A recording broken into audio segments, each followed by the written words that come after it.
Quel réfrigérateur Siemens vaut vraiment le coup et quel modèle semble meilleur sur le papier qu'il ne l'est au quotidien? C'est exactement ce que nous allons voir maintenant et à la fin, il y aura un gagnant très clair. À la dernière place, on retrouve ce modèle encastrable. Cela ne veut pas dire qu'il est un mauvais, mais plutôt que dans ce classement, il doit affronter des appareils nettement plus polyvalents. Son point fort, c'est clairement son fonctionnement silencieux. Avec seulement 28 décibels, il est extrêmement discret et il propose aussi un bac fraîcheur pour les fruits et légumes, un bon éclairage LED et un système de porte agréable à utiliser. Si vous cherchez simplement un réfrigérateur propre, silencieux et encastrable pour votre cuisine, cet appareil fait exactement ce qu'on attend de lui, sans fioritures.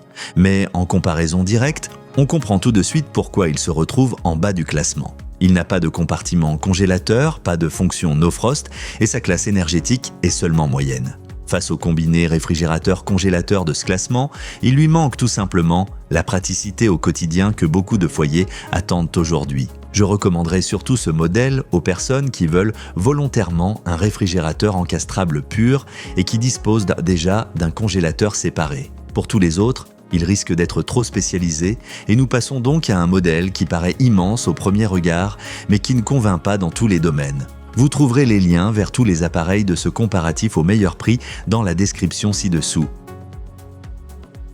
À la 4e place, on trouve ce grand modèle Multidor. C'est le genre d'appareil qui fait d'abord penser « Waouh, on peut vraiment tout y mettre ». Et oui, en termes d'espace, il joue clairement dans une autre catégorie. Avec 605 litres de volume total, il est idéal pour les grandes familles, ceux qui font de grosses courses ou ceux qui n'aiment pas faire les magasins trop souvent. En plus, il y a le No Frost, une zone fraîcheur et même des fonctions connectées. Au quotidien, il donne une sensation d'espace très généreuse, presque comme un petit cellier avec des portes. Quand on stocke beaucoup d'aliments, ce modèle est évidemment bien plus confortable que les candidats plus compacts. Mais ici, la taille a un prix. La consommation électrique est nettement plus élevée, la classe énergétique est moins bonne, et avec 38 décibels, il fonctionne de façon plus audible que les modèles mieux classés. Et en plus, il faut beaucoup de place dans la cuisine. Par rapport aux appareils plus fins, il est donc moins efficace et moins équilibré. Ce modèle conviendra surtout aux foyers qui placent la capacité de stockage au-dessus de tout le reste. En revanche, si vous cherchez un meilleur équilibre entre consommation, niveau sonore et efficacité au quotidien, les modèles suivants deviennent beaucoup plus intéressants. Si ce comparatif vous aide jusqu'ici, n'hésitez pas à laisser un like et à vous abonner à la chaîne. À la 3e place, nous avons un modèle qui paraît déjà nettement plus équilibré. Il est plus compact que les très grands appareils et donc, pour beaucoup de cuisines, tout simplement plus réaliste. Ce que j'aime ici, c'est la combinaison entre No Frost, zone fraîcheur et bonne efficacité énergétique. L'appareil offre tout ce qu'on utilise vraiment souvent au quotidien. Peu d'entretien, une bonne conservation des aliments délicats et assez d'espace pour un foyer classique. Il donne l'impression d'être un bon appareil polyvalent, sans être exagérément grand. Alors pourquoi ne va-t-il pas plus haut? C'est très simple. Les deux modèles de tête sont plus silencieux, plus économes et offrent plus de volume. Avec 33 décibels, cet appareil n'est pas bruyant, mais il se fait davantage entendre. Et côté consommation aussi, il reste derrière les modèles les plus performants. On obtient donc un bon ensemble, mais pas le meilleur. Je le recommanderais à tous ceux qui veulent une solution solide et moderne sans avoir besoin d'un appareil très grand. C'est le modèle pour les personnes qui disent « Je veux simplement que mon réfrigérateur soit fiable, pratique et sans complications ». Et maintenant, passons à deux appareils entre lesquels l'écart devient vraiment très faible. À la 2e place arrive ce modèle et ici, nous sommes déjà dans le haut de gamme. Il fait partie de ces appareils avec lesquels on ne ressent presque aucun manque au quotidien.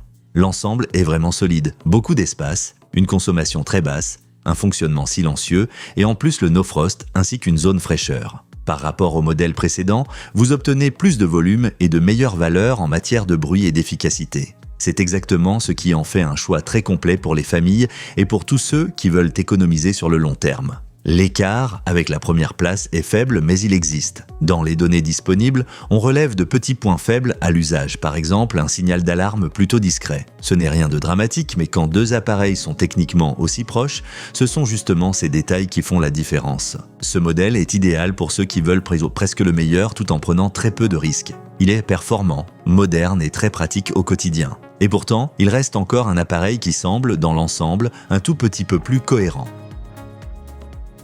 À la première place se trouve ce modèle et c'est exactement à cela que doit ressembler un gagnant. Pas seulement fort dans un seul domaine, mais convaincant presque partout. C'est l'appareil le plus équilibré de tout ce comparatif. Ici, vous obtenez beaucoup d'espace de rangement, un fonctionnement très silencieux, une excellente efficacité énergétique et, avec le No Frost ainsi que la zone fraîcheur, exactement les fonctions qui font la différence au quotidien. Comparé au modèle multidore, il est beaucoup plus efficace.